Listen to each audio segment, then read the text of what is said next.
¿Qué tal? Bienvenidos amigos a todos los que están aquí presentes en esta charla para el Festival de Cine de Terror de Valdivia, cumpliendo 18 años ya mayor de edad este festival.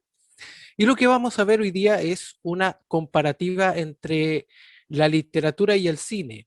No vamos a hablar precisamente de estas comparativas que se hablan siempre, no sé, del Señor de los Anillos, de las adaptaciones de Harry Potter, sino que nos vamos a ir a recorrer un poco la historia del cine en sí, de dónde está esta inspiración a través de la literatura, y también a hacer un análisis en específico de uno de los autores de literatura fantástica que todos conocemos o que hemos escuchado hablar alguna vez. Así que vamos a compartir pantalla aquí para comenzar con la presentación. De las letras a la imagen comparativa de la literatura y sus adaptaciones cinematográficas. Vamos a ir con... A ver, ahí sí. Presentación. Mi nombre es Efraín Miranda Cárdenas, escritor chileno de terror y ciencia ficción. Por ahí al comienzo estaba explicado más o menos cuál es mi carrera literaria y cuáles han sido mis aportes dentro del mundo de la cultura acá en el territorio nacional.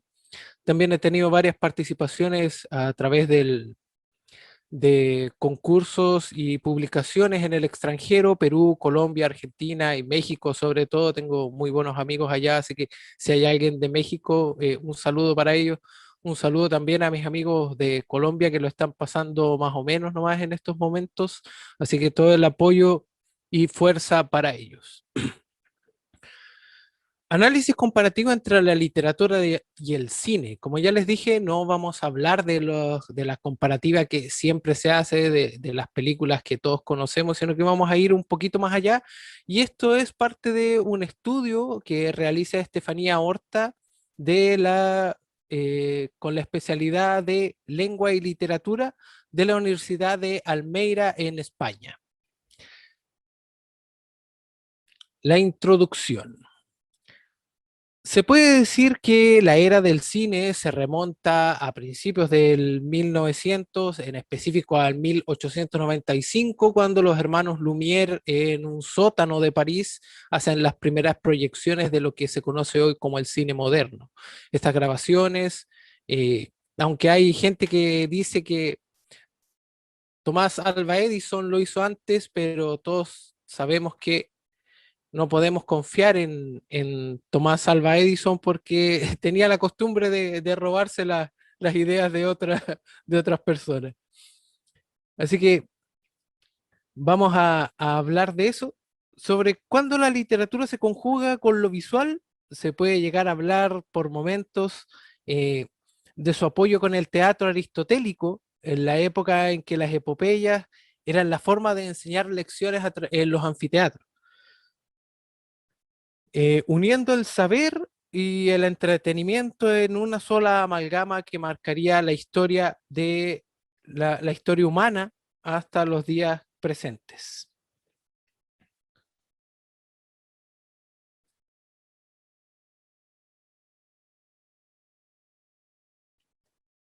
Para entender un poco esto, de a qué se refiere esto de los comienzos del cine como teatro, eh, podemos dividir esta idea, me voy a desaparecer aquí para que veamos la pantalla completa, entre la diégesis, que es el discurso contado, y la mímesis, que es la imitación de la acción.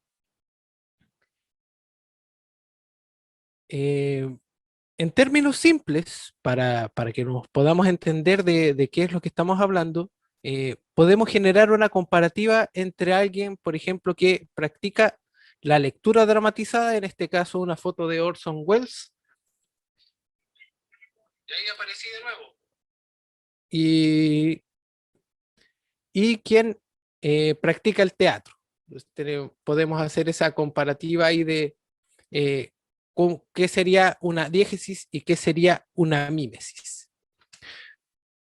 Bajo esta premisa se puede decir que el cine es una unión de los términos antes explicados, o sea, pone en escena una historia escrita en un guión narrativo y una descripción visual o representativo. Así el cine se define como relatar contando. Aquí tenemos dos ejemplos de los hermanos Lumière, de las primeras filmaciones cinematográficas de la historia. Hasta este punto el cine y el teatro pueden parecer muy similares, pero para profundizar aún más en esta diferencia y hacerla visible, lo explicaremos de la siguiente forma. El teatro obliga a la frontalidad, o sea, son un grupo de personas en un escenario viviendo y sintiendo frente a nosotros, limitados a los cambios de escena tras las cortinas y a las complicaciones propias de alguien que nos habla sobre las tablas de un escenario. Por su parte, el cine nos ofrece múltiples visiones, gracias a los diferentes ángulos de cámara o los planos que trabaja el cine. En cambio, el teatro tiende a ser mucho más lineal, mientras que el cine juega con la temporalidad. La gracia de esto es que tienen esta capacidad de postproducir algo, mientras que en el teatro todo se produce en vivo. Un ejemplo de este juego de la temporalidad que tiene el cine son los flashbacks.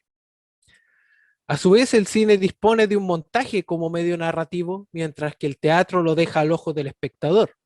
Es decir, el teatro necesita una participación activa del público, ya sean risas, aplausos, silencios, que por su parte el cine toma de una forma más pasiva y más relajada. Por ejemplo, sentado en una sala de cine viendo una pantalla, una película proyectada, o en el sillón de nuestra casa viendo Netflix. En definitiva, el cine se aparta del teatro, aunque siguen teniendo ciertas cosas o ciertos puntos de comparación entre sí. Con esto doy es la introducción para que veamos cómo va evolucionando toda esta historia entre el cine y el teatro. Ahora vamos entre el cine y la literatura. ¿A dónde va la literatura fantástica y en qué se apoya dentro del cine y en qué se apoya el cine dentro de la literatura fantástica? Siguiendo con lo anterior, podríamos relacionar al cine a algo mucho más cercano a las novelas, a la novela en sí.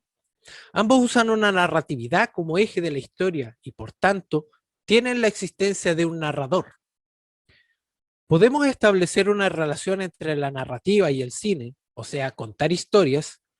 La narrativa, por ejemplo, sobre todo la fantástica, se apoya en la espacio-temporalidad como una forma de mostrar, por medio de la interacción con el lector, el transcurso de los conflictos de los personajes, ya sea en el pasado, presente o futuro de los mismos, haciendo parte de la trama a quien es un observador de aquellos acontecimientos página tras página. Nos pasa muchas veces que al leer un libro eh, nos metemos tanto en la historia que es prácticamente imposible no participar de la acción, ya sea como un observador o comentándolo con alguien que ya haya leído el libro, está eso, esa magia de la literatura ahí entre medio. Mientras que el cine, al ser un lenguaje audiovisual, utiliza métodos particulares en la configuración de la narratividad. Ejemplo, la metáfora literaria versus la metáfora visual. Aquí vamos a ver un ejemplo de lo que les estaba diciendo.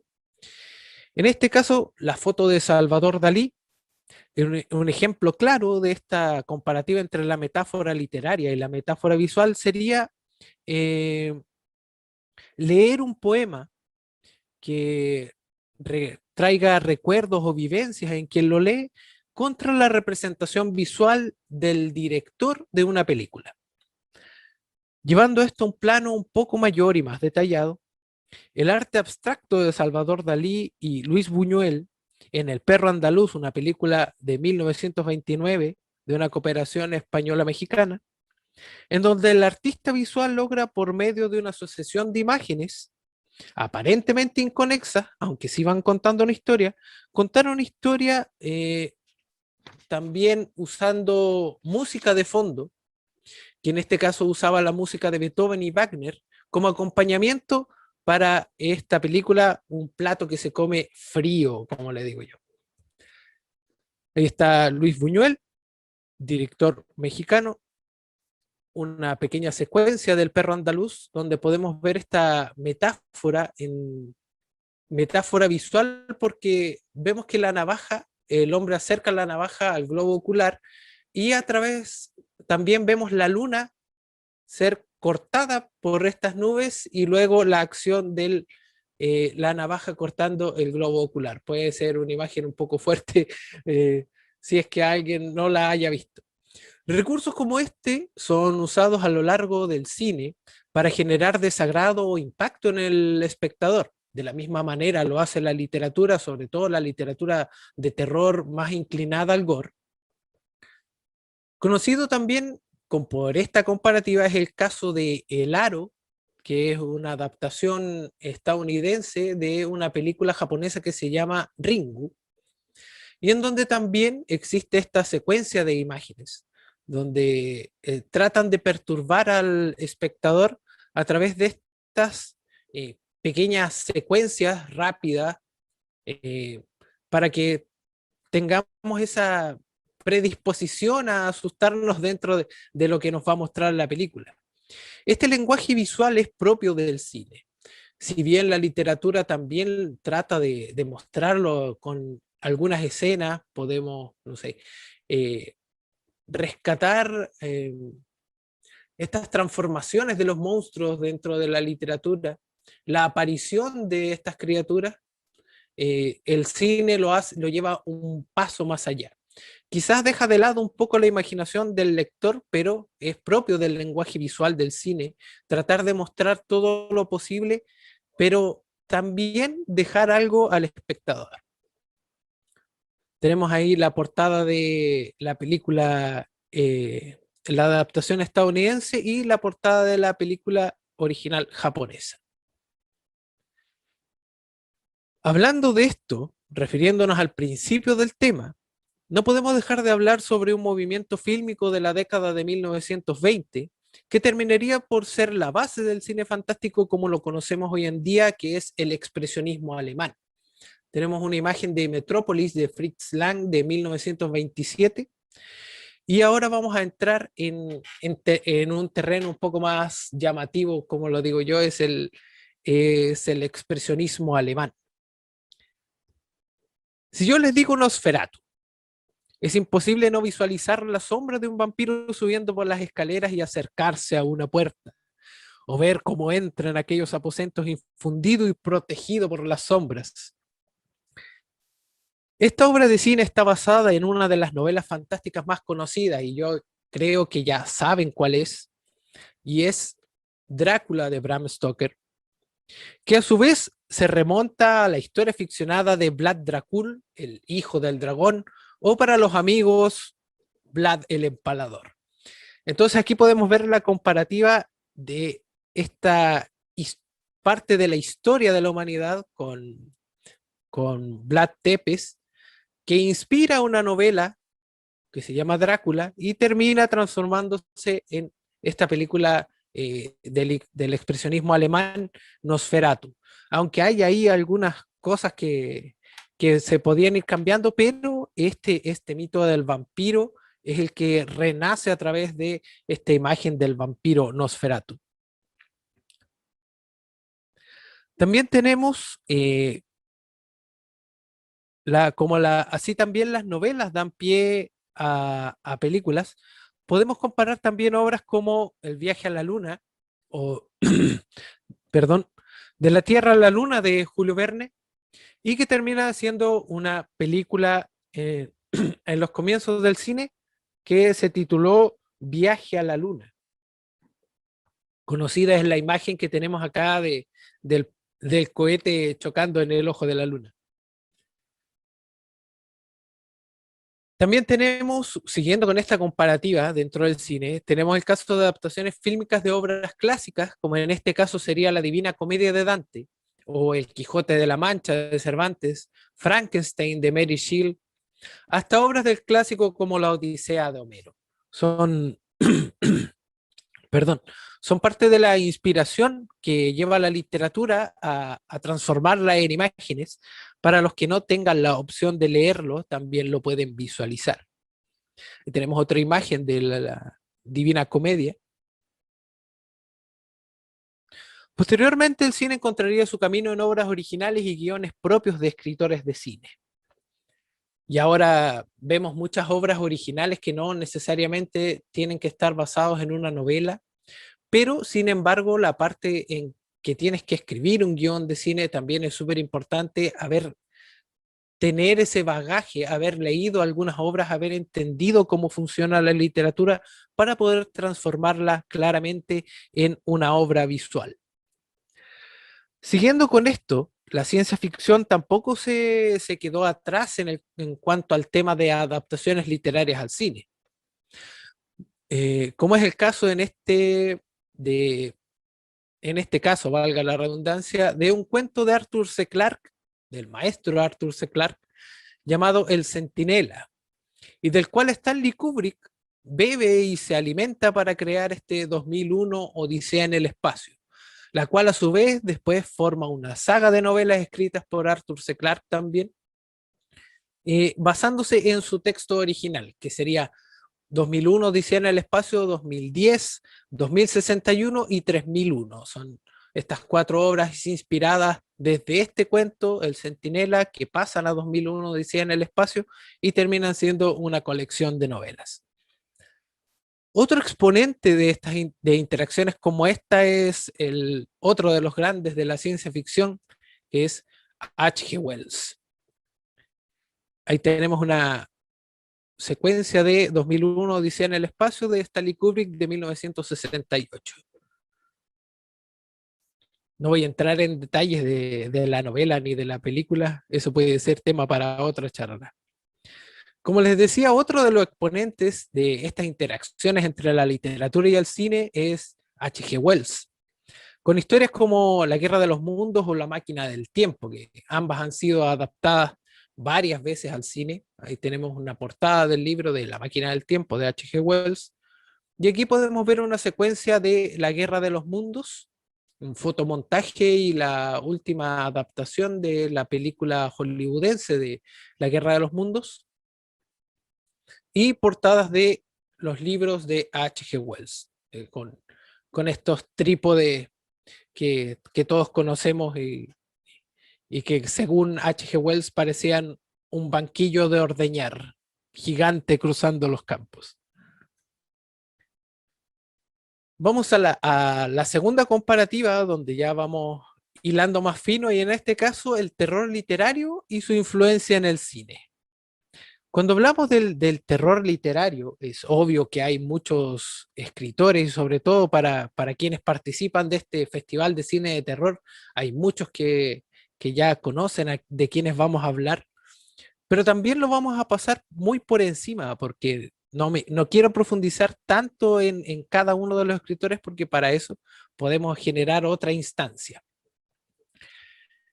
El cine de terror tampoco se ha quedado ajeno a esta idea de adaptar novelas y cuentos a la gran pantalla. Por ejemplo, tenemos el caso del gran Stephen King, que tiene más de una veintena de novelas a su haber, y es uno de los escritores más productivos del género de terror. Y de entre estas producciones literarias hemos tenido, por ejemplo, la adaptación de El Resplandor o The Shining de Stanley Kubrick, producciones como Dreamcatcher o Cuyo, Carrie, y la última adaptación que vimos a través de los cines de It. Pero hablando de clásicos de terror, no puedo dejar de lado la magnífica interpretación de Vincent Price, y aquí entramos en otro de los grandes autores del género, sobre los cuentos de Edgar Allan Poe, con esta serie de adaptaciones de sus más famosos cuentos y poemas de terror, como lo son El Cuervo, El Corazón delator, El Pozo y el Péndulo, y en donde este actor da cuenta de sus conocimientos de teatro para maravillar al espectador con su voz y sus expresiones, acompañado por planos sugerentes y por ambientación sonora impecable. Si aún no han visto los videos de Vincent Price interpretando y leyendo los cuentos de Edgar Allan Poe, se los recomiendo 100%. Una foto del maestro Vincent Price. Aquí podemos ver un cartel de una de las producciones de American International Picture de Edgar Allan Poe, el Pozo y el Péndulo. Y ahí tenemos a Vincent Price, John Kerr, Barbara Steele, Laura Andres, puros grandes del cine en ese tiempo, participando de estas megaproducciones cinematográficas. Mientras tanto, aquí tenemos la portada de el afiche de otro de estos, de un poema de Edgar Allan Poe también llevado al cine, que es El Cuervo. Por ejemplo, ahí está Vincent Price y Boris Karloff, dos grandes actores del cine de terror de todos los tiempos. Si seguimos con esta comparativa, hay muchas obras fílmicas que han usado cuentos y novelas para sus adaptaciones cinematográficas. En algunos casos las películas han sido mucho más famosas que el libro o que el cuento en sí. Hablando de esto, tenemos el caso de Daphne du Maurier con los pájaros y otras historias, un libro que recopila muchas historias de esta escritora, y que por cierto el cuento de los pájaros a mí me parece mucho más terrorífica que la obra de Hitchcock, pero no voy a entrar en discusiones ahí en eso. En el caso, por ejemplo, de Alfred Hitchcock y los pájaros, que es una adaptación de un cuento de Daphne du Maurier, y en el caso de Mary Shelley con Frankenstein o el moderno Prometeo. Tenemos esta visión del monstruo de Frankenstein, pero no todos han tenido la oportunidad de leer Frankenstein o el moderno Prometeo, pero sin embargo, al ver esta imagen, todos asociamos instantáneamente este rostro a el monstruo de Frankenstein. Como les digo, ese es tema para otra charla, profundizarlo aún más, pero como tenemos que seguir avanzando, y ahora voy a tocar un tema que va un poquito más allá y ya nos centramos en un solo autor y por qué ha sido tan difícil llevar la obra de ese autor al cine. En este caso estamos hablando de Lovecraft en la pantalla. Si bien muchas novelas, cuentos y narraciones han llegado a la gran pantalla, hay un autor con el cual muchos directores han intentado realizar películas o series. Más estos proyectos no han tenido nunca la aceptación por parte de los cinéfilos o asiduos lectores, salvo en contadas ocasiones. Estamos hablando del maestro del horror cósmico y creador de los mitos de Tulu, H.P. Lovecraft. Ahí está, el maestro de Providence. Hablando de estas adaptaciones literarias al cine, está el caso de Reanimator de 1985, que está basado en un cuento del maestro Lovecraft llamado Herbert West, el Reanimador. Y se ha vuelto un clásico con el tiempo, pero un clásico en sí mismo, partiendo desde el cine B hasta ahora es parte de la cultura Lovecraftiana haber visto alguna vez Reanimator. Y también tenemos el caso de que este se ha vuelto un clásico y hay otros que han sido un verdadero fracaso en adaptaciones cinematográficas. Por ejemplo, en esta película de Color Out of Space, el color que cayó del cielo o el color fuera del espacio, depende de la traducción en que lo consigas, del año 2019, que costó alrededor de 4 millones de dólares la producción y solo recaudó 1 millón de pesos en taquilla. Y está inspirada en uno de los cuentos, eh, a mi parecer, de los mejores cuentos de H.P. Lovecraft, que es El color que cayó del espacio. Pero ¿por qué es tan difícil llevar a la pantalla las ideas de Lovecraft? Bueno, tiene que ver más que nada con la forma en que Lovecraft describía a los personajes o describía las atmósferas y los ambientes de sus cuentos, y el aprovechamiento de la imaginación del lector como influencia para visualizar las entidades cósmicas que escribía el maestro de Providence. ¿Por qué? Porque es difícil llegar a un consenso con respecto a la forma concreta de representar algo que es indescriptible, algo que es ominoso o algo que es perturbador, ya que cada uno de estos conceptos va más relacionado a la experiencia propia de quien lee el texto más que a algo tangible. En otras palabras, cada quien puede interpretar estas imágenes literarias de la forma que le sean más digeribles. Cuentos, por ejemplo, aquí tenemos representaciones visuales de algunos de los monstruos Lovecraftianos, un migo, tenemos un antiguo, la aparición de Tulu ahí de fondo.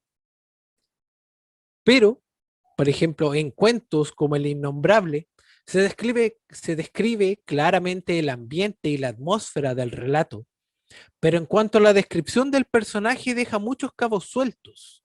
No sé si han leído el Innombrable, ahí se pueden dar cuenta, si es que tienen la oportunidad, léanlo y vean esta comparativa que voy a hacer ahora. Versus cuentos como En las montañas de la locura, donde está muy detallado la apariencia de las criaturas que aparecen en estos cuentos. O, por ejemplo, aquí están los antiguos, ya tenemos una representación visual de estas criaturas del universo Lovecraftiano. O, por ejemplo, en El horror de Dunwich, hay una ilustración que tenemos acá de Santiago Caruso, gran ilustrador argentino, así que si quieren ver su trabajo también lo pueden buscar como Santiago Caruso. Aquí vemos claramente una representación visual de lo que está escrito en el cuento. Son mucho más claros esos cuentos en describir el monstruo en sí. Sin embargo, sigue siendo difícil representarlo tal y como lo imaginó el maestro Lovecraft, porque debemos de recordar que toda película está sujeta a la visión propia del director y a su experiencia en el campo de la narrativa audiovisual, sin contar también con los recursos puestos en la producción del filme o la película. Aunque hay otros filmes que sí hacen lo posible por destacar su influencia Lovecraftiana, como es el caso de The Thing o La Cosa, la película de 1982 y luego su remake en el año 2011.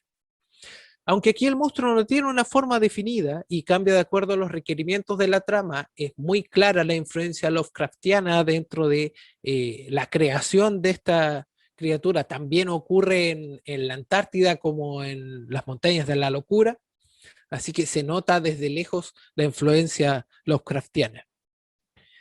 Otra película que también se considera de horror cósmico y se ha llegado a comparar con una de las más cercanas a la obra de Lovecraft es The Void o El Vacío, y en España llamada Conjuros del Más Allá.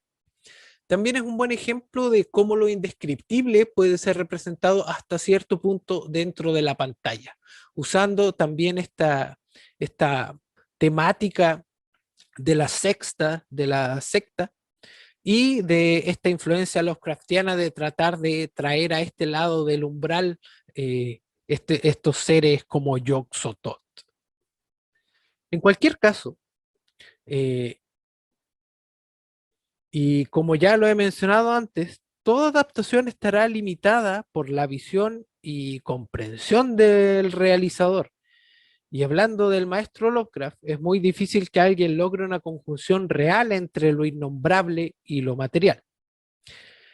En conclusión, llevar a la pantalla el horror Lovecraftiano siempre será una apuesta arriesgada sin caer en el cine, en el corte de cine B o el entretenimiento casero. Ahí tenemos parte de, de las criaturas Lovecraftianas y un brindis por el maestro que hasta los días de hoy nos sigue aterrando con sus cuentos. Conclusiones de la charla. tenemos dentro de la aparición de todo de lo que vimos, de esta comparativa entre el teatro y el cine, de la comparativa entre la novela y el cine, de cómo muchos de los cuentos o mucha literatura se ha llevado al cine, como también existen casos en que el cine ha inspirado literatura, por ejemplo, el caso de Centinela de Arthur C. Clarke, donde sale 2001 y después se crea esta saga de novelas que se apoya en 2001 Odisea en el espacio. Eh, también pudimos ver por qué es tan difícil llevar al maestro Lovecraft dentro del cine. También vimos cómo esto de que las películas de repente es mucho más famosa que el libro, el caso de Daphne du Maurier y los pájaros, es muy recordado dentro de esto. Conclusiones entonces entre la comparativa y el cine, mientras se siga haciendo literatura y mientras haya gente dispuesta a llevarla a la pantalla, vamos a seguir teniendo eh, años de adaptaciones cinematográficas y esperemos que quien tome estos proyectos sea un director capaz de llevarlo al 100% y tratar de volver a maravillarnos como lo hizo Peter Jackson con El Señor de los Anillos. Y a propósito de Peter Jackson, espero que algún día sí resulte en las montañas de la locura de este director. Preguntas, vamos a ver por acá por el chat. No tengo preguntas todavía dentro del chat, así que si alguien quiere preguntar, estamos abiertos a las preguntas. Vamos a dar por finalizada la charla, así que muchas gracias por su atención, muchas gracias por haberme acompañado en esta transmisión.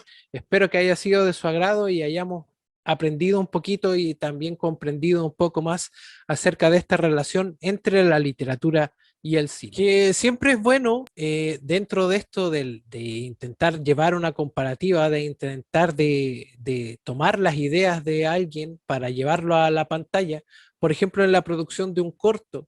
Es bueno llevar el análisis del guión a alguien que tenga la capacidad de reflexionar acerca del tema que se va a tratar y tenga esta experiencia como director o como creador audiovisual. No estoy diciendo que no sea bueno comenzar dentro del mundo, pero siempre uno tiene como inspiración alguna cosa.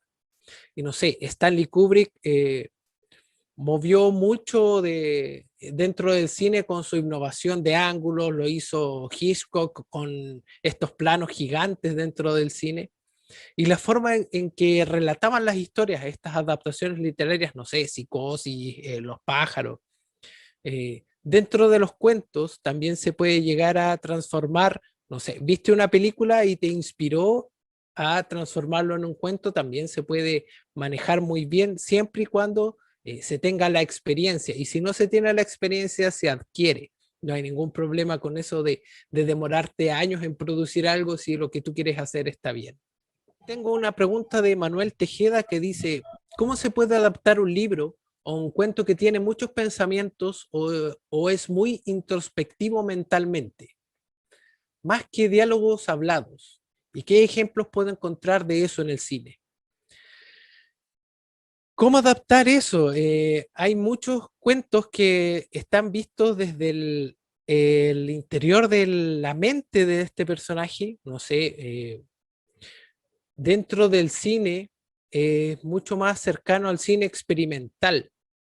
No sé, por ejemplo, el perro andaluz es un buen ejemplo de cómo contar una historia sin la necesidad de entrar en mucho detalle, siendo que las imágenes sean las que vayan representando las cosas que van pasando. Estos cambios rápidos dentro del cine eh, van mostrando poco a poco cómo se mueve el imaginario de quien está escribiendo el guión y el imaginario del director. Dentro de los comienzos del cine, muchas veces quien escribía los guiones también era parte, también era el director de la película y también era quien filmaba, había equipos muy reducidos. Entonces, dentro del cine tendrías que buscar películas un poco más alejadas de la hollywoodense. Quizás no caer en el cine arte, pero sí buscar películas que sean más introspectivas, que hablen desde la cabeza del protagonista más que de la acción en sí que está ocurriendo en pantalla, a veces dentro de la cabeza de quien escribe historias. Ocurren 50.000 cosas por segundo, mientras que por fuera sigue bebiendo su café tranquilamente. Eh, por ejemplo, acá me dice también dentro del chat, un caso interesante es Hellraiser de Clive Barker, libro y película al mismo tiempo. ¿Conoce otro caso así? Eh, Películas que vayan de la mano con el libro, por ejemplo, eh, no sé, George Lucas escribe primero el guión de Star Wars, filma Star Wars y después saca las novelas de Star Wars. Y dentro del universo de las novelas de Star Wars hay varios escritores trabajando a la par de George Lucas y crean este tremendo universo dentro de las primeras tres películas del universo de Star Wars. Hay una sinfín de novelas, sinfín de cómics que adaptan esta historia y todos esos pequeños cabos sueltos que quedaron. Ese sería un buen ejemplo de comparativa de la película y el libro, donde la película sale primero, pero a la vez inspira estos libros y es todo este universo de Star Wars. Lo podemos ver también dentro de por qué la literatura inspira a otros a seguir escribiendo. En el caso de Lovecraft ya lo vimos con el círculo Lovecraftiano, no hablando de cine, sino que de creación literaria. Tenemos a todos estos otros autores trabajando alrededor de una mitología que crea uno y a través de estas cartas o publicaciones van expandiendo este universo. Lo mismo trata de hacer la literatura en sí al trabajar con tópicos propios de, por ejemplo, en la literatura de terror, donde hay un autor que lee a otro y eso lo inspira a escribir otra historia y luego otro autor 20 años después lee eso y crea otra historia y así sucesivamente hasta que probablemente llegue algún director de cine y adapte una historia que ya ha sido adaptada un montón de veces en la literatura también a la pantalla.